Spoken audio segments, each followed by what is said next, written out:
Okay, so I'm very happy to have this opportunity to present some talks on Dharma to Russian-speaking people, whether in Russia, Belarus, Ukraine, Kazakhstan, or any other countries.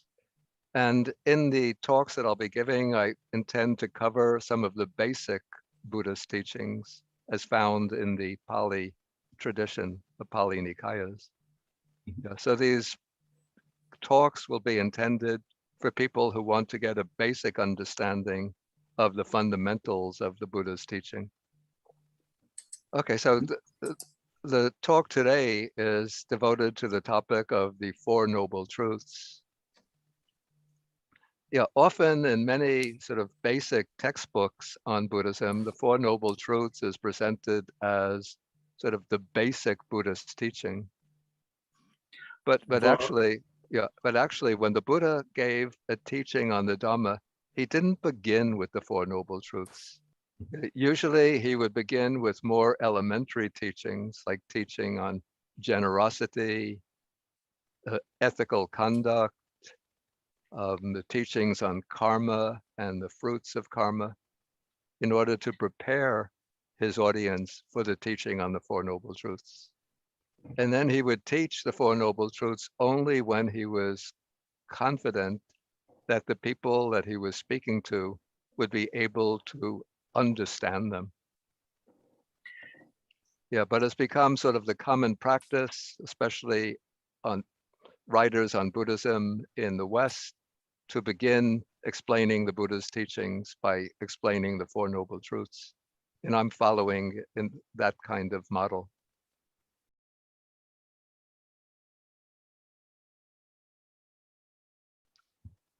Okay, so the first question that I raised then is to deal with what is the role of the Four Noble Truths in the Buddha's teaching? Yes, so first we find the Four Noble Truths mentioned as the content or the content of the Buddha's enlightenment, that the Buddha says that what he realized on the night of his enlightenment were the Four Noble Truths. Yeah, so if you're familiar with the account of the account the Buddha gives of his enlightenment, he explains how when he was sitting under the Bodhi tree, then he entered first the four jhanas, the four states of deep meditative absorption, and then he attained the three higher knowledges. Yeah, so the first knowledge that he attained was the recollection of his past lives, his past existences over many, many cosmic aeons. And then the second knowledge that he attained is called the divine eye, which is the ability to see sentient beings, living beings passing away, that's dying and taking rebirth in accordance with their karma. Yeah, so that these two knowledges gave him a very broad understanding of the nature of samsara, the nature of the round of rebirths. And then he says in the third part of the night, then he says, with my concentrated mind, I directed my mind to knowledge of the destruction of the asavas, of the defilements. So he said that with my concentrated mind, I understood the nature of suffering, or in Pali, dukkha, the origin or cause of suffering, the cessation of suffering, and the path or the way leading to the cessation of suffering. And then he said that when he knew and directly saw these Four Noble Truths, then his mind was liberated from the defilements of sensual craving, the craving for existence, and from ignorance. Okay, from this you could see that the knowledge of the Four Noble Truths was the content of the Buddha's enlightenment, and that is what led to the Buddha's own liberation from all the defilements. Okay, but the Buddha also teaches that It is the direct knowledge of the Four Noble Truths that brings liberation for his disciples. So the task for the Buddha's disciples is to directly know and understand the Four Noble Truths. And so we see already when the Buddha gave his first discourse after his enlightenment, he traveled from Gaya to Benares, Varanasi, where he met 5 ascetics. And then he gave the first discourse, the Dhammacakka Pravartana Sutta. And in that first discourse, he explained the Four Noble Truths. Yeah, and while the Buddha was expounding the Four Noble Truths, then one of the disciples who was listening penetrated to the Four Noble Truths and gained the first flash of enlightenment. Okay, so I was saying that one of the disciples named Kondanyo then got the teaching through the Four Noble Truths. He got the what's called the eye of the Dhamma, which set him irreversibly on the way to liberation. Okay, and then through the lifetime of the Buddha, when we look at his teaching career, we see again and again he teaches in various ways. He teaches the Four Noble Truths. Yeah, and there's a famous story. It's told in one of the suttas where the Buddha was walking through a forest with a group of his monk disciples. Then he picked up a few of the leaves from the ground. He took the leaves in his hand, and then he asked the monks, he said, "What do you think is more, the leaves that I have in my hand or the leaves in the forest?" And the monk said, "The leaves in your hand are few, the leaves in the forest are many." And so then the Buddha said, in the same way, the things that I have directly known but not taught you, those are many. But the things that I have taught you, those are few. Okay, and he says that the reason why he didn't teach the many other things is because they don't lead to enlightenment and liberation. But the few things that he taught, those are the Four Noble Truths. And the reason he teaches the Four Noble Truths is because they lead to enlightenment and liberation. Yeah, and the way the Four Noble Truths lead to liberation is that they are the key to stopping or ending our wandering in samsara.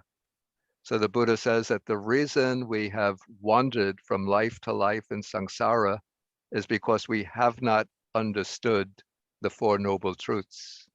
But when we have that deep, personal, penetrating knowledge of the Four Noble Truths, that puts an end to ignorance.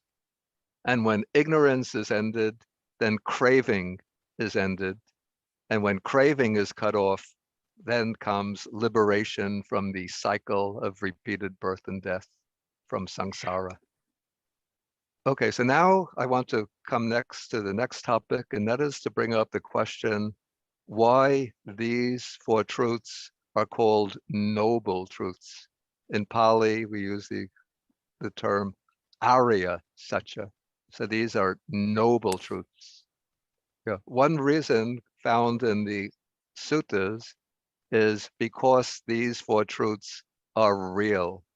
That is, the sutta says these Four Noble Truths are real, they're free of error, and they're the ultimate truth, the absolute truth.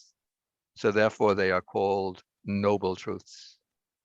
And so to look at these Four Noble Truths, to really make an effort to understand them, requires a certain nobility of character.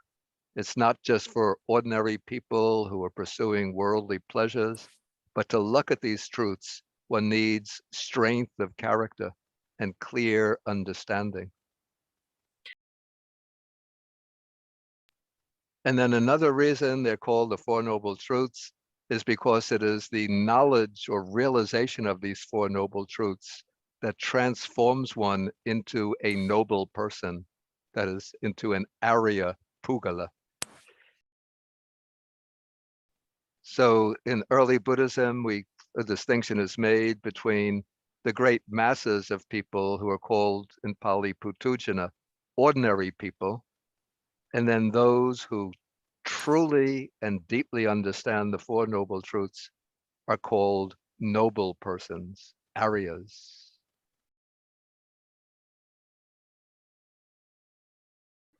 And so as one goes on practicing the Dharma, especially developing insight and panya or wisdom, when the wisdom reaches a certain degree of maturity, then one directly realizes the Four Noble Truths and becomes a noble person.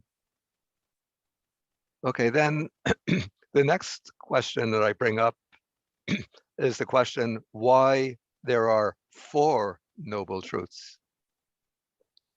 Yeah, it's sometimes said that the Buddha modeled the formula for the Four Noble Truths on the process that a physician, a doctor, uses when treating a disease.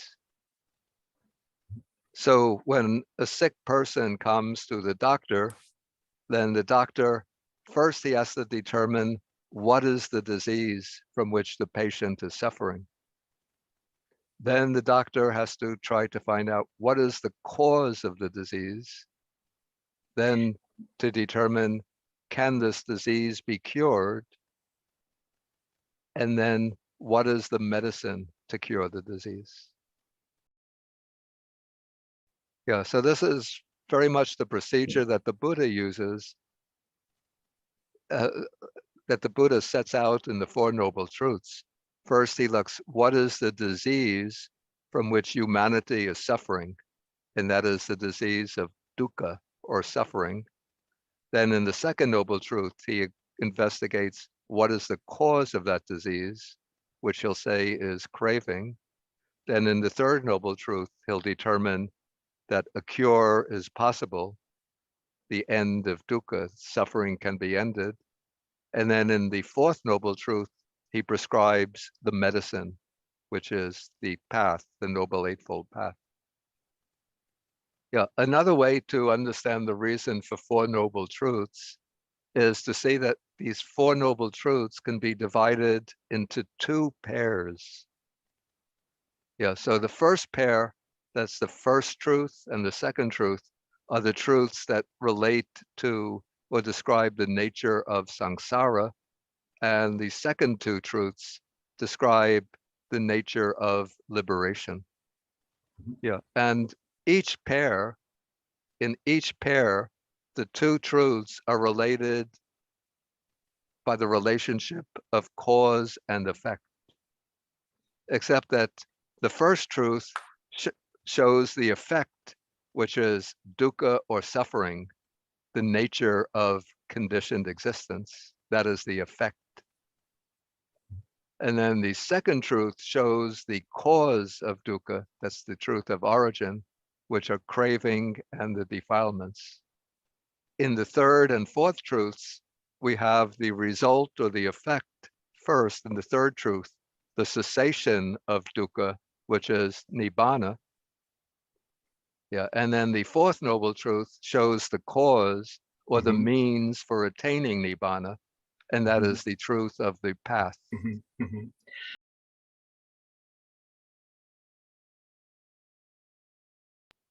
Okay, so now that so far what I've dealt with is sort of general overview of the Four Noble Truths. And now we're going to look more deeply at the four truths individually.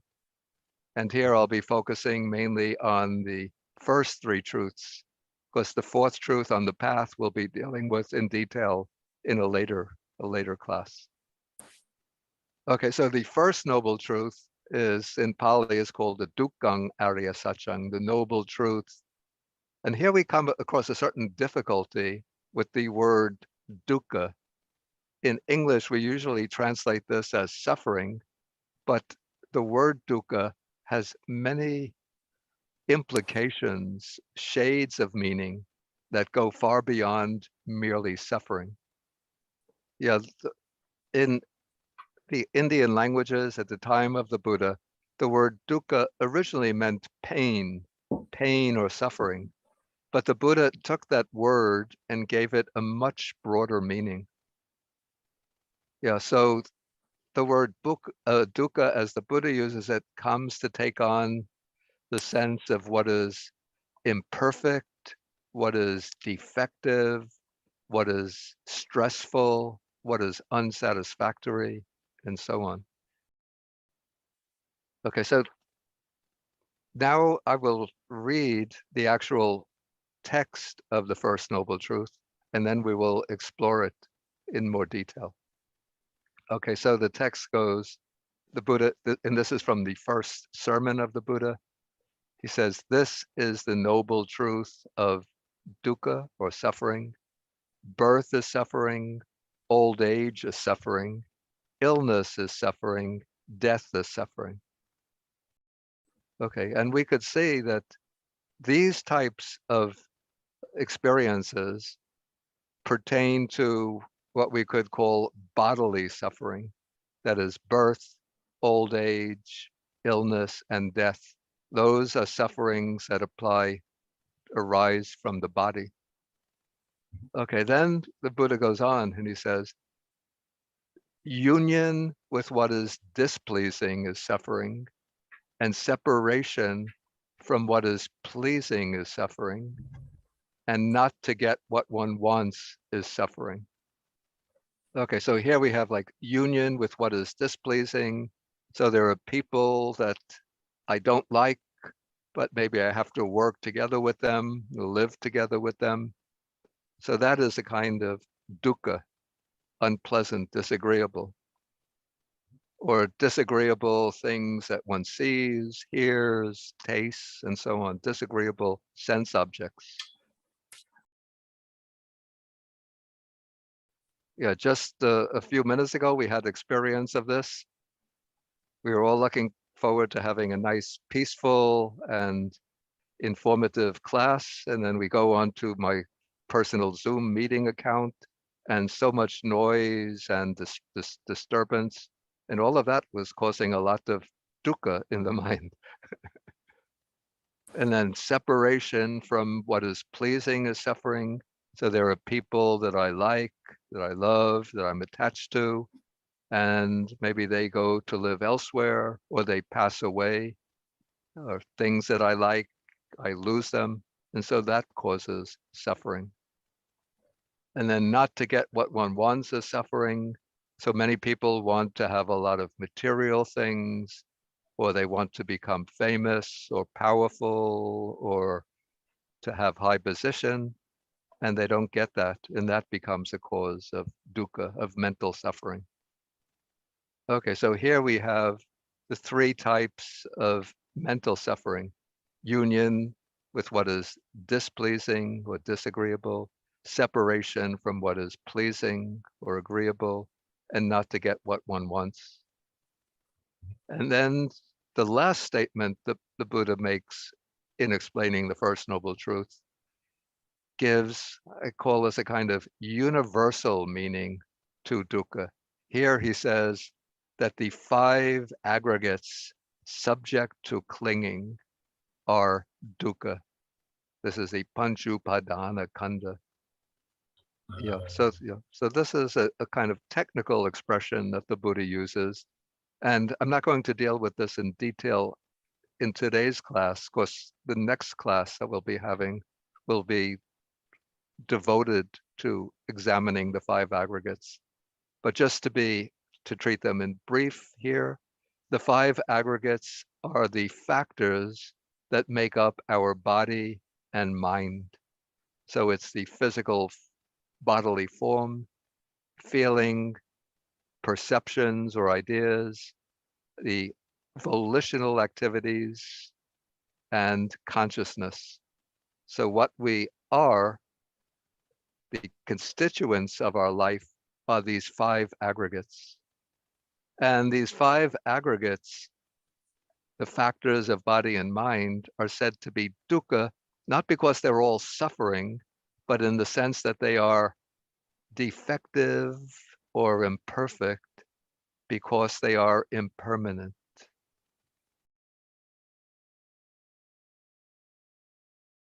Yeah, the what we call the five aggregates are always arising and passing away, and they don't have any kind of solid core, substantial core, but they're just five kinds of processes, always arising and passing. Okay, so this is one way to understand the meaning of dukkha, that is through the distinction of bodily suffering, mental suffering, and then what I call universal dukkha, that is the imperfect nature, the impermanent nature of the five aggregates. Okay, another way in which the Buddhist texts explain the meaning of dukkha is by analyzing three different types of dukkha. Yeah, okay, so the first is called the dukkha that consists in painful feeling, painful bodily and mental feeling. So the painful bodily feeling, I get ill or I get injured, I feel some kind of pain, and that causes painful bodily feeling. And then when I have some kind of worry, distress, fear, sorrow, grief, all those types of mental painful feeling, all of that is called dukkha, consisting in painful feeling. Okay, so that is the first, and that's the most obvious form of dukkha. Okay, but the second kind of dukkha is called dukkha due to change. And this means that every pleasant feeling and every cause of pleasure is bound to change.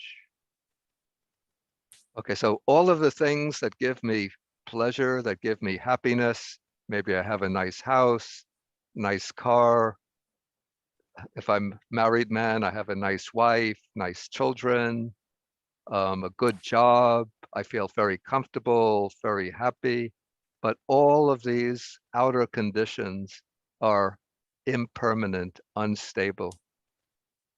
And so the more I cling to these causes of pleasure, the more I'm preparing myself for suffering in the future when they change. And even if I'm young and healthy, this youth is going to change to old age, the health is subject to illness, and even my very life is subject to death. Okay, so that is the second aspect of dukkha, dukkha due to change, the change of pleasure and the loss of pleasant situations. Okay, and then the third kind of dukkha, like this is the deepest level of all. This is called in Pali, it's called sankhara dukkha, which we would translate as the dukkha, the suffering or the unsatisfactory nature of all conditioned experience. And this refers to the constant arising and passing away of bodily and mental experience. Okay, so that takes care of our threefold analysis of dukkha. And now to fully appreciate the full meaning of the first noble truth, we have to take into account the fact that the Buddha teaches rebirth, that we don't live just one life, beginning with birth, ending with death, but that our lives are part of a beginningless series of lives, the cycle of repeated birth and death called samsara. Yeah, so the Buddha says that samsara is without any discoverable, any perceptible first point, that there's no beginning to this cycle of repeated birth and death. Through beginningless time, we've been wandering from life to life, experiencing all of the dukkha of birth, old age, sickness, and death. So it's not the case that we go through the experience of dukkha just with one life, but it's life after life after life, again encountering all the different forms of dukkha. So that will suffice for our explanation of the first noble truth. And now we'll come to the second noble truth, which is called the truth of the origin or cause of dukkha. Okay, so first then I will read the actual text of the sutta and then give some explanation. Okay, so the text says, now this is the noble truth of the origin of suffering. It is craving which leads to renewed existence, accompanied by delight and lust, seeking delight here and there, then craving for sensual pleasures, craving for existence, and craving for non-existence. Okay, so that is the actual wording of the text in the Buddha's first discourse. And now we'll look at some of these terms more in greater depth. Okay, so first, the word that the Buddha designates as the cause or origin of dukkha, the Pali word is tanha.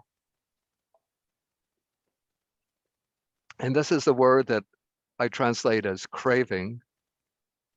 Yeah, some translators into English translate tanha as desire, but I think that's misleading because in English, there can be good desires and bad desires. Yeah, so in Pali, there's another word that can be translated as desire. That word is chanda, chanda. Yeah, chanda can be good or bad, but tanha, craving, that is bad desire. And so that is the desire, the type of desire that lies behind, that causes dukkha or suffering.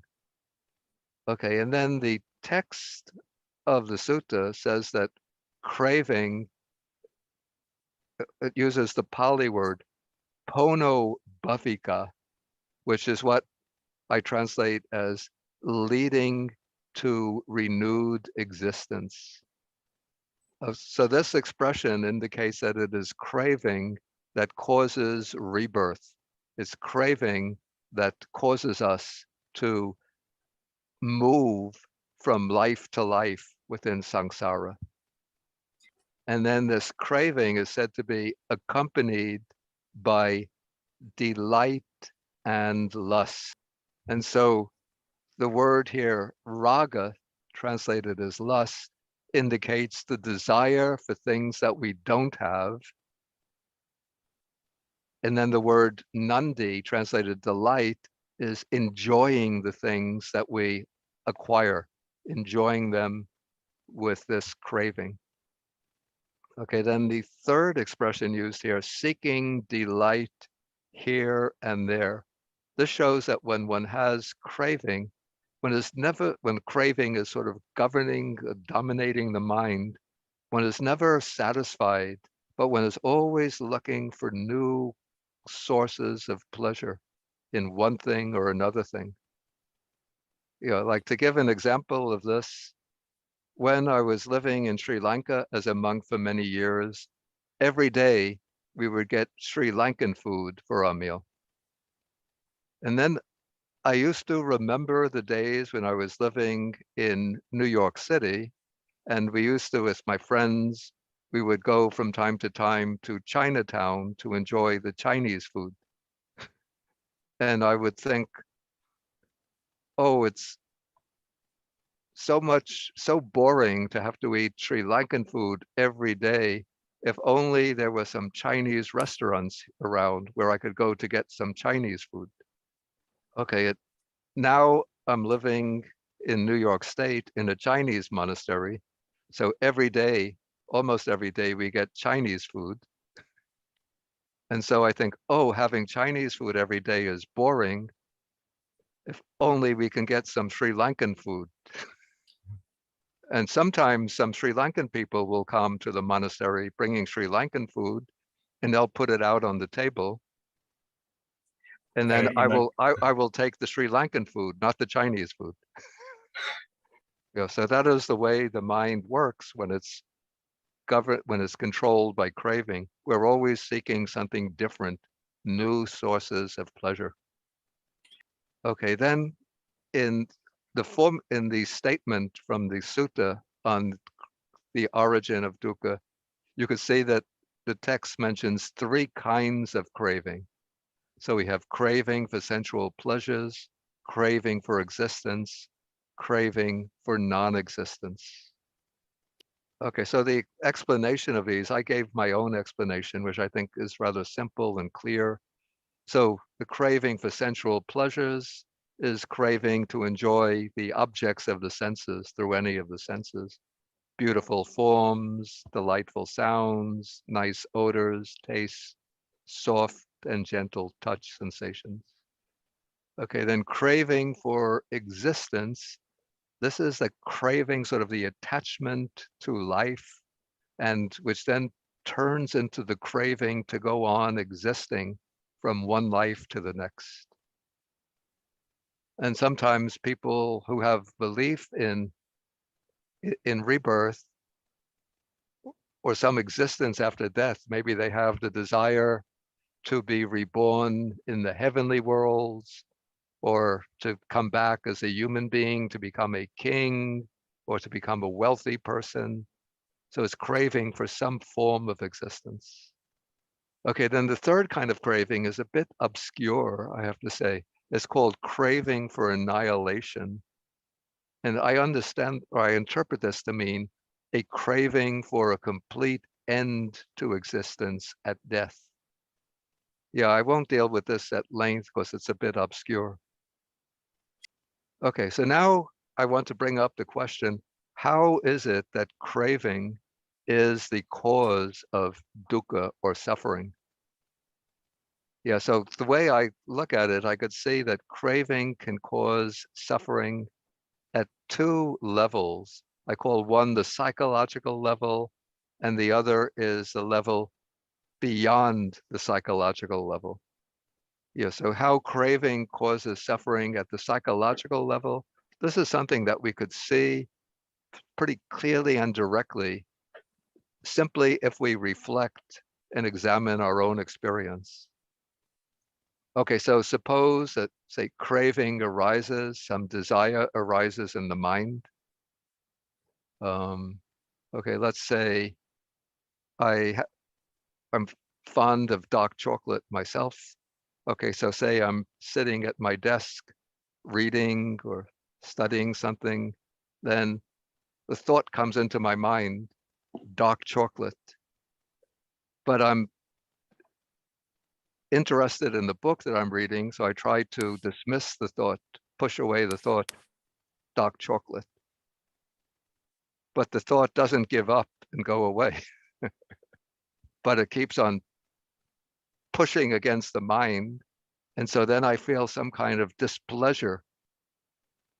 Okay, so that desire creates some kind of displeasure, discontent. So I'm sitting here trying to read, but the voice is saying, get dark chocolate, get some chocolate, get some chocolate. Okay, but so then I give up and I yield to the thought, and then I get up and I go and I look in the cabinet trying to find some chocolate. But then if there's no chocolate there, then there comes disappointment. Maybe I even get angry. Maybe I think the other monk ate the chocolate. He didn't leave any for me. Okay, so if you fail to get the object that you want, then there comes disappointment, sorrow, maybe anger. So that's a kind of suffering due to craving. Okay, but suppose now I open the cabinet and I find some chocolate, then I feel happy. And so I take some chocolate and I enjoy the chocolate. But then after some time, then the feeling of dissatisfaction will set in, and then the desire will arise again, and we go through the same cycle. So there's a cycle of desire, obtaining the object of desire, pleasure, dissatisfaction, and dukkha. And so the mind, as long as it's governed by craving, it can never really find complete peace and satisfaction. And often when we are driven by craving, then we will do things that could be harmful to ourselves or harmful to others, and that will bring a lot of suffering for other people. And so it's because of craving for wealth, for example. People become aggressive business people, trying to drive their competitors out of business. They'll cheat, do things dishonestly, and in this they're creating a lot of suffering for a lot of people. Okay, so this is sort of just a brief treatment of how craving becomes the cause of dukkha or suffering at the psychological level. The second way in which craving is the cause of dukkha, this is beyond the psychological level. And here we have craving as the root cause for the cycle of rebirths in samsara. Yeah, so this becomes clear through the formula of, or the teaching of dependent origination, which we'll be dealing with in the third program or third session in this program. So I'm not going to go into this in detail here. But the basic point is maybe simply that it's through craving that we cling to life, to existence. And so when death takes place, then craving drives the stream of the mind into a new existence. That's what we call rebirth.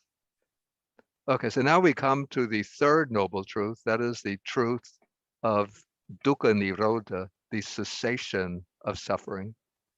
And so again, I'll read the text. I'll shorten it a little bit. So the text says that this is the noble truth of the cessation of suffering. It is the remainderless fading away and cessation of that craving. And so the point here is that to the degree that we eliminate craving, that we remove craving, to that extent, we become free from suffering. And when craving is completely eliminated, that's the cessation of craving, then suffering is completely eliminated. Yeah, and how suffering is eliminated, again, this can be understood at two levels, the psychological level and the level beyond the psychological. So at the psychological level, when we reduce craving in our life here and now, then to that extent, we reduce our tendency towards grief, sorrow, worry, fear, stress, and so on. And then the level beyond the psychological, this means that when craving is completely eliminated, that brings an end to the cycle of rebirths. Okay, and then the fourth noble truth is the truth of the way or path to the end of dukkha, and that is the Noble Eightfold Path. Yeah, so briefly, this is the path of right view and right intentions, and right speech, right action, right livelihood, and then right effort, right mindfulness, and right concentration.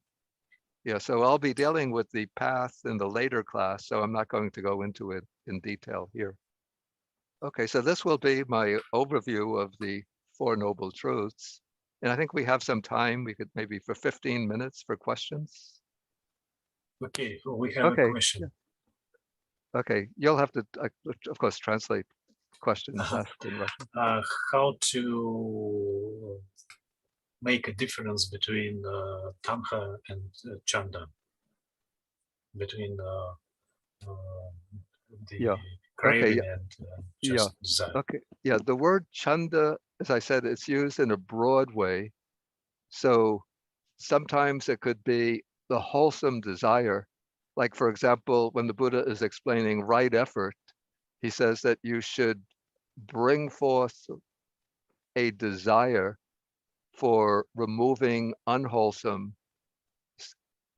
states of mind, or the desire to abandon unwholesome ways of action and generate the desire to bring forth good states of mind and to engage in good actions. So chanda, desire, can be good, but also sometimes chanda as desire can be bad. But craving, the word tanha, is always used in the negative sense as something to be sort of, it's tanha is always sort of a self-centered or a selfish desire. It's always in some way based on the idea of getting something for oneself in a rather narrow way, whereas desire can be the desire to do good, desire to help other people, desire to practice meditation, and so on. So those are wholesome or good desires. Okay. And when we deal with such a desire, when I want to do some good for people, but not about spirituals, is this chanda or tanha? No, that's still a good kind of desire. Say if people are in poverty and one wants to help them come out from poverty, people are hungry, one wants to ensure that they get sufficient food, people are sick, say a doctor has a desire to help to cure people who are sick, that is certainly a good desire. So if the desire leads to actions that promote, even in the worldly way, the well-being and happiness of others, then it can be considered a good desire, a wholesome desire. Okay.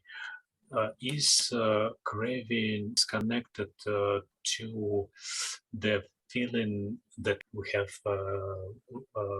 time of life?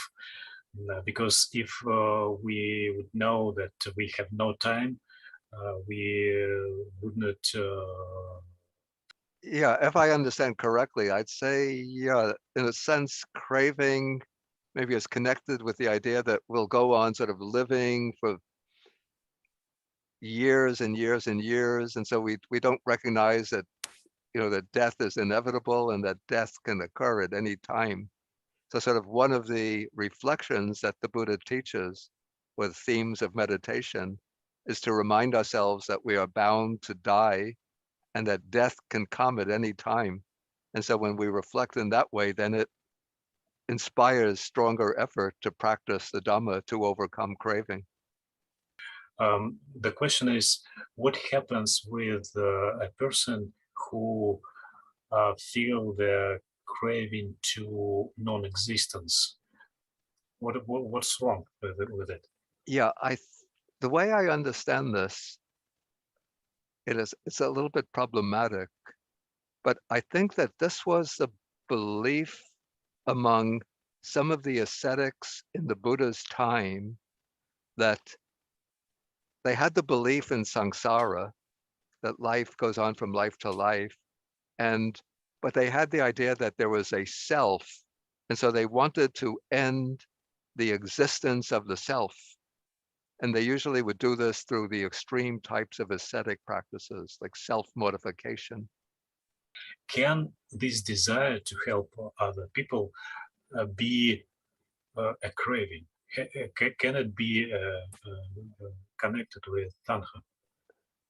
I say that it can be, but it's not necessarily the case. It depends on the extent to which, let's say, one becomes self-identified with the activity of helping others. Okay, so if a person sort of has true empathy and compassion for the people they're helping and wants to truly fulfill their essential needs with compassion, then I say that that's a wholesome kind of desire. But if somebody is claiming to be helping others, but they want to make the other people dependent on themselves or to impose their own ideas on the others, then I'd say that the desire becomes an unwholesome desire.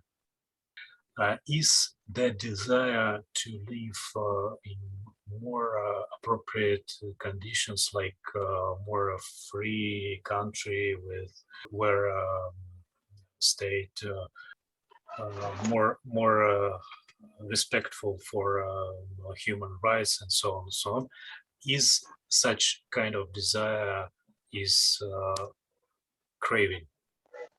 Yeah, I wouldn't call it that's necessarily certainly not a harmful craving. I say probably one could think that in order to really flourish both materially and spiritually, one needs a good supporting conditions.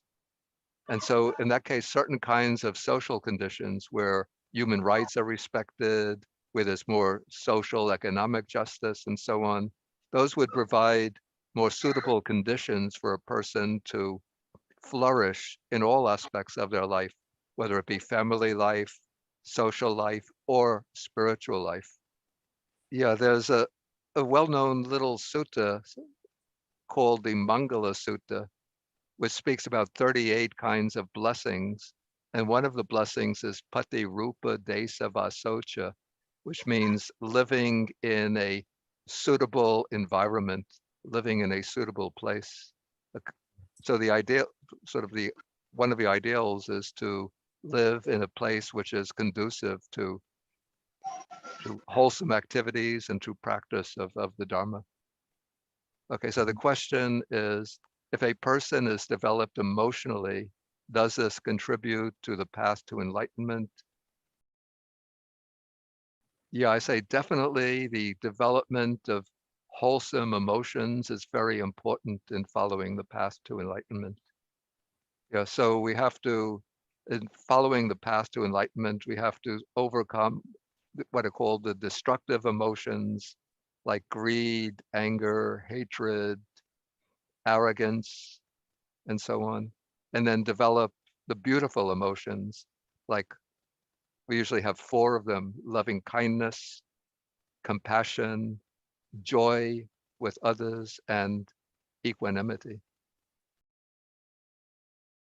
Okay, I will now, we'll have to go up now for the meal. So we'll have to end the program here. Okay, so we do like end the program with the sharing of the merit. So I'll recite some verses in Pali. So we share the merit with beings in other realms of existence. Okay. Akasata chabumata deva naga mahidika punyantang anumoditva chirang rakantu sasanang. Akasata chabumata deva naga mahidika punyantang anumoditva chirang rakantu desanang. Akasata chabumata deva naga mahidika punyantang anumoditva chirang rakantu mang parang.